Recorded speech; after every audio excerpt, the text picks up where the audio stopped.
This is Mike the Man, case closing, and let's continue where we left off. Let's hear how Katie actually viewed her son. And so far, it was not flattering. It was not flattering at all. She imitates his voice in a way that you. Actually, she imitates Sebastian's voice the way I imitate Chris Proudfoot's voice. But in Chris Proudfoot's voice, you have, dare I say, a big dumb guy who talks like that, a black and white kind of. But Sebastian, no. I mean, either she makes him sound like a doofus, or with this extremely high and shrill voice, even when she refers to his teenage years. She also said that his voice had been changing, but still, when she imitates him, she goes into this really kind of the type of voice that she actually has when she gets going and cannot stop herself, and Chris has to cough to get her back on track. You see, she is a talker. She is presenting herself as the opposite of who she really is in all of these interviews. And we have seen, we have heard, we have gotten a taste of that in that call between the Proudfoots and PI Heather, where she was in the back, but she kept commenting freely in a demanding way. She stepped back, she stood back, she knew that would be better for her, but she didn't mind voicing herself. There was a whole different Katie right there. And the real Katie is what we're interested in. The script we need to analyze for intentions. Intention detection, ID. Figure out why is she talking about food all the time. And she told us he can already not sleep. Sugar.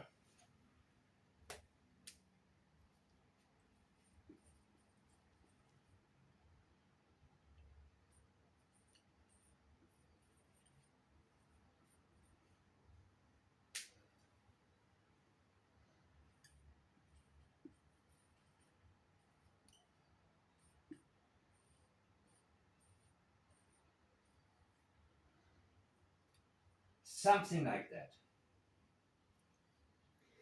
Was it the exact wording? I don't know. He can, oh my God, this is really bad.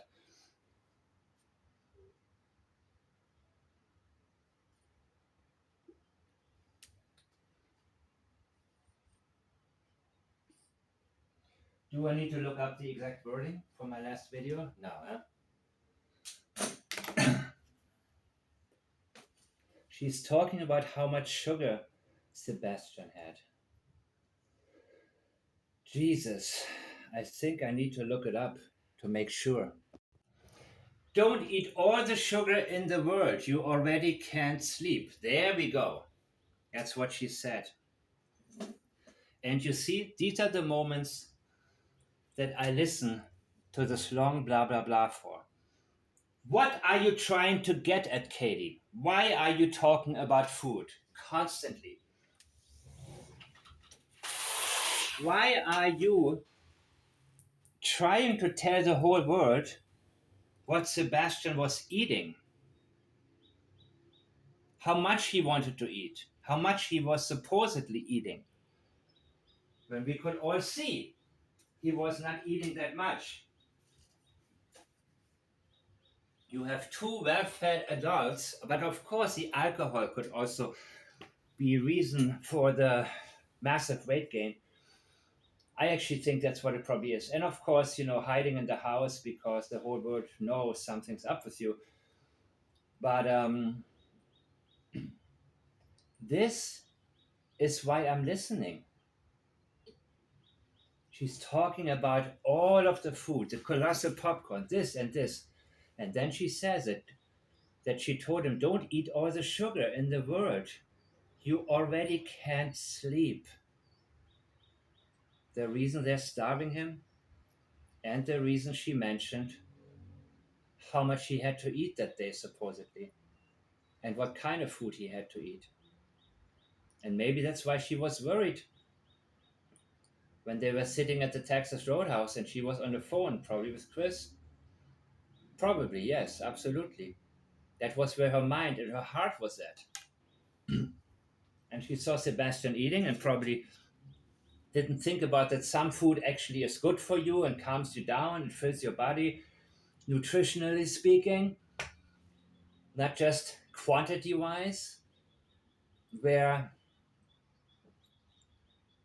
she just thought he's eating, he's not going to be able to go to sleep. She's telling us that was a major concern, the sleep. Chris Foot also talked to us about he always had sleeping problems. I don't know. Seth, in your house, did Sebastian sleep at a reasonable time? I'd be interested to hear in hearing if Sebastian had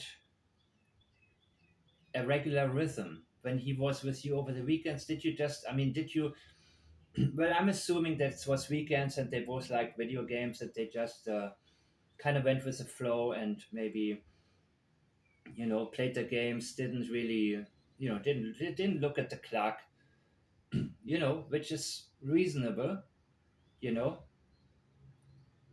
which is all right. Or did you also have a certain bedtime? And did he go to sleep at a reasonable time? Oh, and what is a reasonable time, by the way? 9 p.m.? I don't know. Well, let's continue a little bit more. So like when the weather starts getting warm, he'll start when he can start wearing shorts again, and then that's all he wants to wear, if that makes sense. For him, I don't necessarily think he had like a significant preference of pants over shorts so much as it was whatever he's accustomed to wearing. So like once he transitions into pants, he gets used to just throwing pants on every day, and he doesn't try to wear shorts. Vice versa, like even at night, like so it goes fluid. So like he'll wear sleek pants when he's in the wearing pants phase, and then when we transition back to shorts, he actually starts wearing shorts to bed too, like his pajama shorts and stuff. So I think they're just allegedly drunk and bored, don't really have that much of an outside life anymore. So calling in on these shows is their social circle now. I don't know. he tends to be reasonably consistent. Overall, yes, he does much better when he is on a regular routine. And thank you. So like for Yeah, I think that's Chris for just mixed her a drink and put it down there to make sure she's, keeps on talking. And hey, that's no, that's a social getaway, I guess, now being online with these people who suck up to them. getting up at about the same time every day and having the same routine to get up and get ready to get out the door, and nighttime routine, taking medicine, taking shower, getting ready for bed, same thing in the morning, getting up, Again, what was his routine that particular night? And here's the blunder. brush your chair, brush your teeth, Brush your chair. Is that what she said? Or hair? Okay, maybe she said hair. I don't know. What did she say? According to caption, it says brush your chair. But sometimes maybe she had some to drink and maybe she's overlapping her sentences again. I don't know. Do I need to listen to this again? But it's the transition. So like when the weather starts getting warm, he'll start when he can start wearing shorts again, and then that's all he wants to wear, if that makes sense. For him, I don't necessarily think he had like a significant preference of pants over shorts so much as it was whatever he's accustomed to wearing. So like once he transitions into pants, he gets used to just throwing pants on every day, and he doesn't try to wear shorts. Vice versa, like even at night, like so it goes fluid. So like he'll wear sleep pants when he's in the wearing pants phase, and then when we transition back to shorts, he actually starts wearing shorts to bed too, like his pajama shorts and stuff. So he tends to be reasonably consistent. Overall, yes, he does much better when he is on a regular routine. And thank you. So like Yeah. for getting up at about the same time every day and having the same routine to get up and get ready to get out the door, and nighttime routine, taking medicine, taking shower, getting ready for bed, same thing in the morning, getting up, brush your chair, brush your teeth, put your clothes on, make your bed. I think she said chair, but I talked about this in my last video already. Um, Take your medicine, get your backpack, are you hungry? Do you want to take food for lunch, or do you want school lunch? That type of thing. And then, he leaves at the same time every day. But at the same time, it's like after school, once, if we've got to go to the store, it's not a huge problem if it's all of a sudden like, oh no, we need You know. to run to the grocery store, so he's easily able to do that for the most part.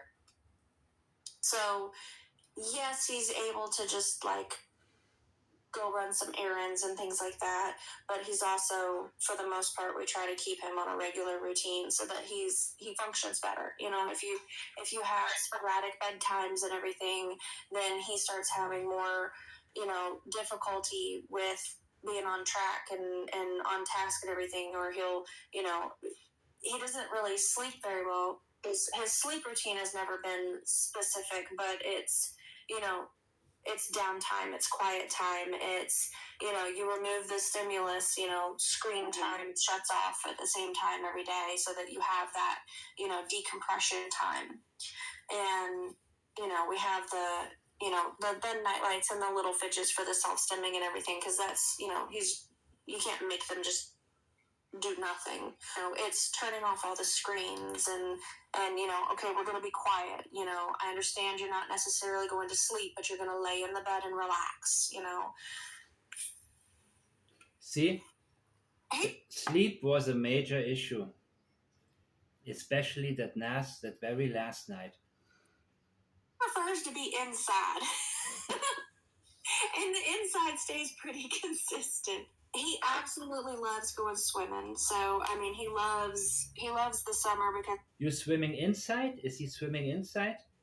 He loves being inside. Did he have a choice? Did you try to? And what's so funny about that? he can get out and he can go swimming. We can do more stuff. We did a lot more of it when we were in California. We used to go hiking a lot. They have I know they have it here, but they have like waterfalls and beach hiking and everything out there that we used to go to. Right. And he really enjoyed that. And now he likes to only be in the house because you're isolating him and there's nothing for him to do. He doesn't have access to anything anymore. And as I've said, the dream house for adults can be a hellhole for children. No matter how beautiful the house is, no matter how expensive it is, no matter how nice the garden looks, there was nothing for him to do. You don't think that he would have enjoyed maybe going to an indoor pool? Because I was told they have one in Hendersonville. Did you bother taking him there? You just said he likes to be inside the house. Okay, case closed. He likes it. Really? What about making friends? What about being around people? But then again, he also really loves going outside and building and having snow fights. When we had that rain, or not rain, but the frozen snow, when it was too cold to even make a snowman, we were still outside throwing, snowballs. Trying his best to make snowballs, but it wound up just being throwing handfuls of fluff across the yard. So this is like a memory of a child that will not return. These are all memories. These are all Her message is remember him. Don't think about now or the last few months of his life. I mean, he for the most part though, he likes being inside. He's the kind of kid that would rather play video games and be inside hanging out than outside playing football. But he does like going out, and he likes playgrounds, and he loves like the trampoline places and running, and yes, he does like to read Minecraft books. Yeah, he likes to be physically active, but that last day, which I believe was the last day of his life, he wasn't. Chris wanted her to meet his sisters, and they couldn't go bowling. He was bored and he ate a lot of sugar, and there we go. His body was not tired. That was the main issue. She is explaining to you why she gave him so much sleep aid that night. We go to Barnes and Noble every so often, and he picks out books. And the only ones that he has genuinely showed interest in, and even read more than once, they have Minecraft novels. They're actually thick. They're a couple hundred pages, and I bought him all the ones that we could find, and he loves them. Well, actual storybooks. He likes Barnes and Noble because there's Starbucks in there too. Stupid cake pops. Every single time we're near a Starbucks, Mom, can we get a cake pop? He's very, very particular. Stop. Surprisingly, he likes the Starbucks refresher drinks. He likes that one. He liked the what was it? The acai swirl one, or no, dragon fruit swirl. He loves dragon fruit and mango. Found out that he absolutely loves mangoes, but he does not like star fruit. But he loves dragon fruit. He Food, food, food, because she didn't do anything exciting with him. The only thing exciting they did together was eat. has allergies, kick his butt because he's allergic to grass. Me too. So whenever the grass is pollinating, his allergies get really bad for him. As far as any like serious allergies like peanuts or anything like that, no, we haven't found any food allergies. Just being picky about some stuff, but no, he's outside of grass pollen. We really don't know any other allergies. Something Even talking about being picky sends the message that he was difficult. that we'd been really, really working on because other people had been like, "Is he wearing deodorant, Mom?" And I was like, "I mean, I'm trying." It's a recent development too. Uh-oh. I mean, he's gone through a growth spurt, and it was like overnight I blinked and he had like a little mustache growth coming in, and all of a sudden he was starting to smell. Yes. And his voice is changing, and His voice is changing, but you're still imitating him like a little girl, right? Did you hear that smell? The way she says it is the same way she said it. I want to smell him. And she cringes and she does that little laugh. And she's telling us right here that smell was something negative to her. And now she wants to smell him? By the way, who wants to smell a teenage boy? Without, it's. She reacted the same way when she tried to make it sound like a positive, as she does now, talking about how negative it was and how she cringes. his hair's getting darker. like it's turning darker, which is why like in some pictures it looks brown, but it's really kind of blonde. But and his eyebrows, he went from like just these like real light eyebrows to it was like overnight he got big old dark eyebrows. He's really coming into his hormones, and literally, I think he grew an inch in a month. 2 shoe sizes. Yeah, that's why in the beginning there was all that talk about the shoes, and it was like, how does she know? Like, how do you know? Like, well, because he literally just outgrew them all, and we were in the process of replacing them. Mm-hmm. We started But Seth had to point out to you that his shoes were all there. off with an immediate a new pair of shoes and a new pair of boots, and we didn't buy sandals yet because it hadn't turned warm yet, and Everything goes back to how much she had to do for him.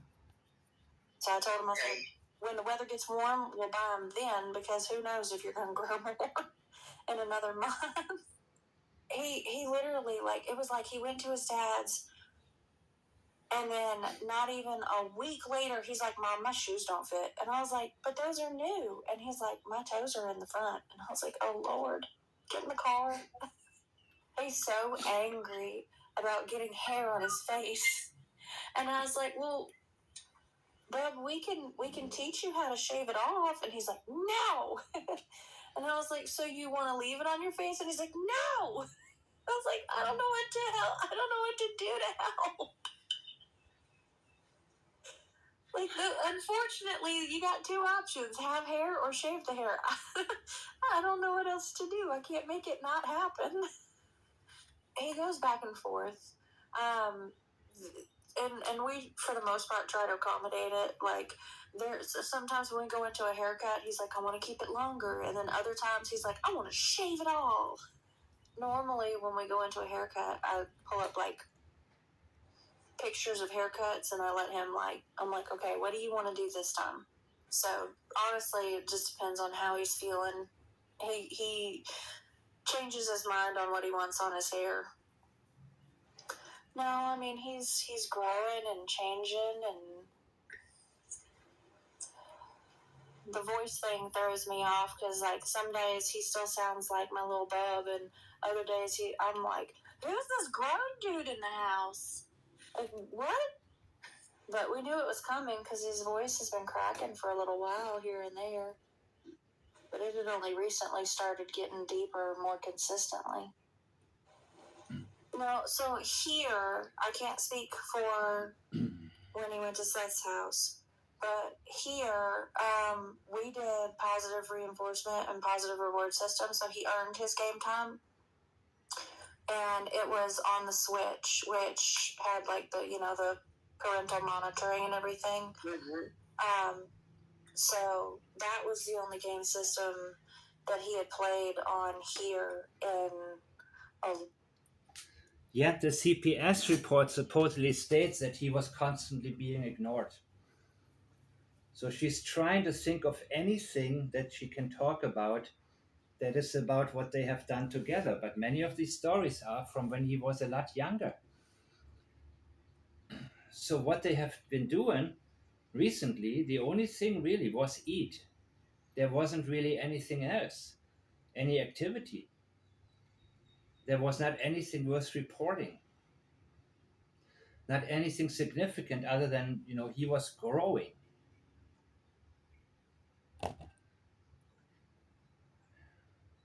She doesn't really know her son, just superficial stuff. A long time. It's his latest thing when I say something that he doesn't like, he goes, Mom. Or when he's really annoyed, he goes, Mom. I can't imitate his voice because it's deeper than mine, but that's how he does it. And I'm just like, what? And then I usually try to smother him in kisses while he squirrels to get away, and he's like, Smother him with kisses? When was that? When he was 8? Like, get off me. He talks a lot of shit when we're playing games. He smack talks because he likes. We play cards. We play a game called Chase the Ace. Um, we play a game called Blind Nines. Rummy. Uno is his favorite card game. They didn't do anything together, hardly. That's what Sebastian was talking about. He's got this one called, I think it's Spot On, where you both like flip a card and you've got to spot something real quick. But we've got, I mean, shit, we have a whole closet full of board games and whatnot that we play. He plays chess. He plays with Chris's stepdad. He plays with Chris sometimes. Last year he was in the chess club. This year he hadn't joined in any clubs in school. In middle. Why? Why did you take him out of all of these? Was it too much work for you? Did you just grow so cold towards your son that you didn't feel like it was worth your time to do that? You played with Chris and his stepdad. Did he beat them? Are those the adults? School, he was in the chess club, and then he was doing really well, and then I think something happened with one of the kids he was playing with, and he got beat, and I think they had like a argument over it, and Sebastian didn't want to do it no more. Oh, okay. He went, but he wouldn't play, and they were like, "You have to play to be part of the chess club," and he was like, "Well, I don't want to go." And then he started failing a class, and we were like, "Well, you got to be passing to be in the chess club." And then he just didn't join again. And then high school is on a whole nother level. So he didn't go into it in high school, but he was super interested in like the agriculture and whatnot. So it wasn't necessarily an extracurricular per se, but he was like, that was his like number one goal for his classes. He wanted to take agriculture. And he wanted to work with the animals. I mean, he was doing pretty good in school for the most part. I mean, he had his grades were all good. Or, well, yeah, I think all of his grades were up. It kind of ebbed and flowed. It depended on if he was putting effort in or not. He went through a little phase where he quit trying. Did you quit trying? Yes. So at one point he had said it was in one of his IEP meetings. He was like, "I want to be like Dad and operate a crane." Yeah, that was so sweet. And he's actually operated some heavy equipment, quote, but and he did so good at it. He said he wanted to work with animals, but he only wants to work with cats. I don't know how that works, but I think vets have to work on more than just cats. I'm sorry, this is not very. When we went through for the high school orientation, where you tour all the classrooms and talk to some of the teachers and learn about some of the programs, because you got to pick your schedule, you know. He saw the agriculture area where they had they do, I think, like dog grooming, and they had chickens and rabbits and maybe some other animals. And he was just so excited. He was like, "I want this class." I like fishing, but I don't know necessarily so much about camping. The same stories again and again. There's nothing she has to say. Oh, yeah, we need to go to the gun range. I mean, he loves going to the playground. That's outside all day long. He prefers a pool to the beach. He's been more into TV shows than movies lately. Mostly game shows, ridiculousness. He watches the Survivor show. I can't remember what it is. Guy or Bear. The one where you can like make selections and choices, and what you choose depicts how he goes. He really likes that one. Well, I kept trying to get him to go to the movies with me to watch the new Wonka movie, and he just did not want to go watch that. He thought it was stupid. He is a Swiftie. He likes Blake Shelton, Jelly Roll. Sebastian and Chris play name that song in the car. So like on the radio, they'll be like, "Who sings this song?" And I'm like, "I don't know, but I know the words to the song." And Bastion in the background is like, "It's so and so." Oh, yeah. He loves Uptown Funk You Up. Uptown Funk You Up. Oh, yeah. But the reason why I know he has a crush on Taylor Swift is because I saw him on YouTube Googling um, something about being Taylor Swift's boyfriend. I think it was, does Taylor Swift like blonde boys? Oh. Cats are the number one. He loves animals, almost all animals. He loves water.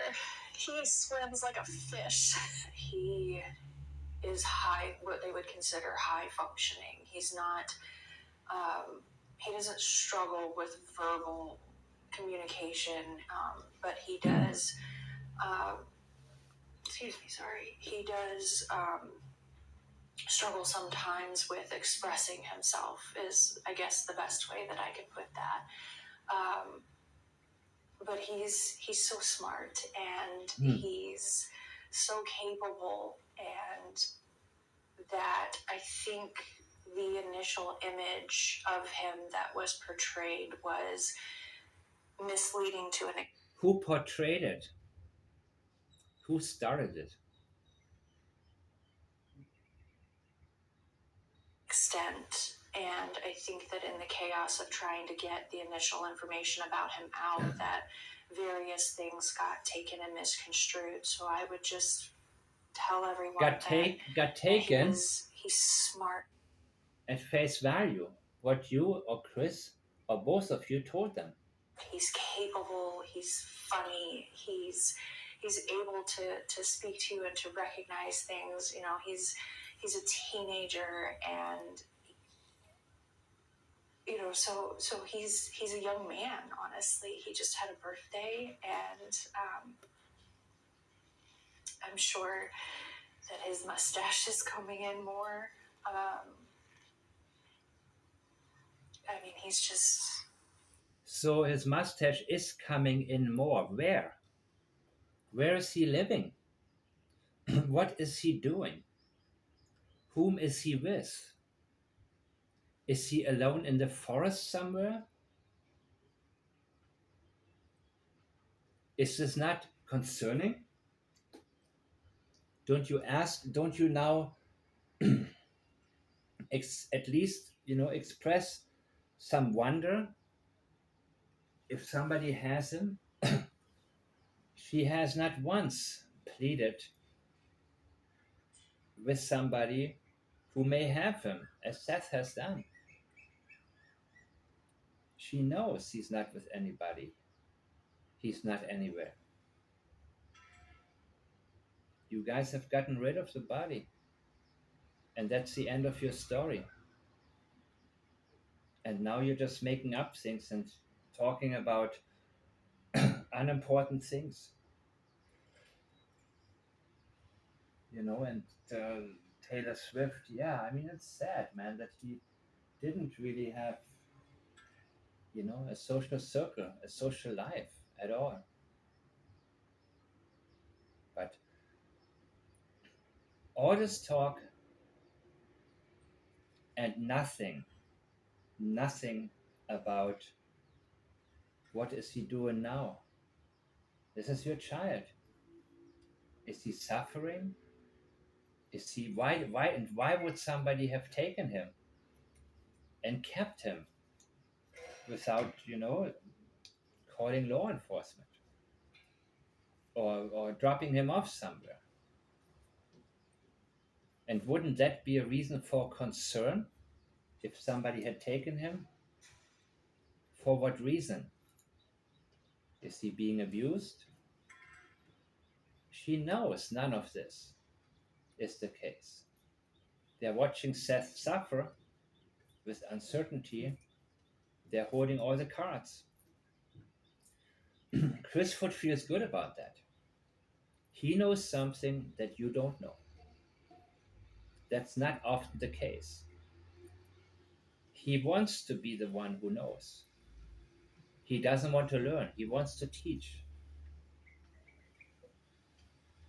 This position is one that Chris absolutely loves because for the first time, he is in a position where he knows something that many are guessing wrong about.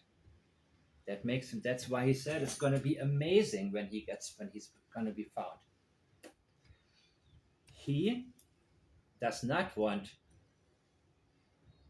the case to be solved, but he can't help thinking about how he would enjoy getting into certain people's faces, some YouTubers, and say, look how wrong you were here, look about this. He knows what happened, and in his own mind, these people are even dumber than me. They have no clue.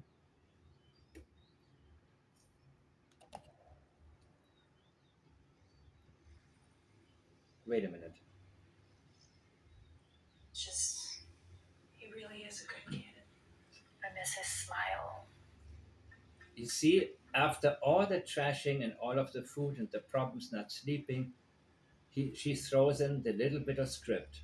I miss his laugh. I miss going and doing fun things with him. I miss taking him to get a haircut and him saying, Mom, feel my head. I miss cooking dinner with him. I miss game nights. He would play Uno until the sun came up if you let him. You know, he goes through phases of which games he's into, but, you know, I miss him. I miss everything about him, the good, the bad. I miss his attitude. I miss, you know, him trying to eat all the sweets instead of dinner. I miss him stealing my Brussels sprouts while I'm trying to cook them. His jokes, the way he laughs when he tells a funny. He had, there's a video that I put out. Yes, that, green tea. He was being goofy. And he had this like half gallon of green tea that he had gotten from the grocery store. And he thought of this joke and he ran in the kitchen and he grabbed a green cup and he was like, Mom, green tea! And, it was just so funny. And this is the most exciting thing you can talk about. That was many years ago. I was just like, dude, hold on, you gotta do that again. And I grabbed my phone and I was like, you gotta do it again. And he was like, green tea! And he was just like, it's not in the video, but he was just rolling because he just thought it was the funniest thing ever. He was getting to where he had some good ones. He was coming into his sarcasm. You know, like one of the other videos I released when it's hard to hear, but we were bowling, and because he has a lot of fun with it. He actually was getting a lot better without bumpers, but he like rolled a good roll, and he turns around and he's like, "You got wrecked, Mom!" And I was just like, "What is happening right now?" But I mean, I miss that, you know. I miss being able to